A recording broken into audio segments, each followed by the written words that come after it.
Hi, welcome to social science പാഠശാല.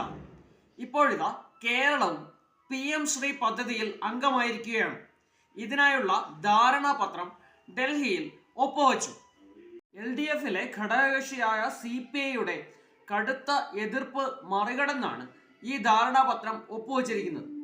ഈ ഘട്ടത്തിൽ നമുക്ക് നോക്കാം എന്താണ് ഈ PM ശ്രീ പദ്ധതി എന്ന്. പ്രധാനമന്ത്രി സ്കൂൾ ഫോർ റൈസിംഗ് ഇന്ത്യ എന്നതിന്റെ ചുരുക്കരൂപമാണ് PM ശ്രീ. 2022 PM ശ്രീ പദ്ധതി ആരംഭിക്കുന്നത്.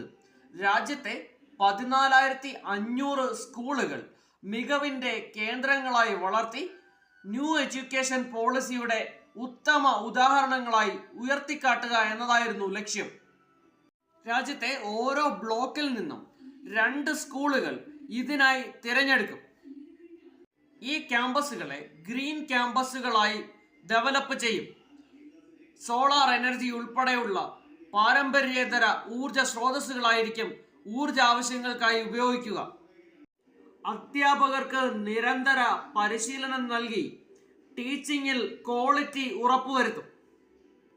കമ്മ്യൂണിക്കേഷൻ സ്കിൽ, ക്രിട്ടിക്കൽ തിങ്കിങ് എന്നിവ ഉൾപ്പെടെയുള്ള വിദ്യാർത്ഥിയുടെ ഹോളിസ്റ്റിക് ആയിട്ടുള്ള ഡെവലപ്മെന്റ് ആണ് ഈ പദ്ധതി വിഭാവനം ചെയ്യുന്നത്.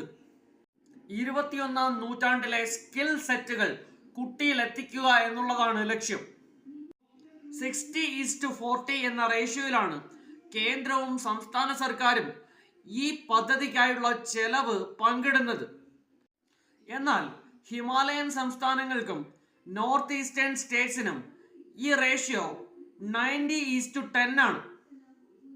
സ്വന്തമായി ലെജിസ്ലേറ്റീവ് അസംബ്ലി ഇല്ലാത്ത കേന്ദ്രഭരണ പ്രദേശങ്ങൾക്ക് ഈ പദ്ധതിയുടെ ചിലവ് പൂർണ്ണമായും കേന്ദ്ര സർക്കാരാണ് വഹിക്കുക.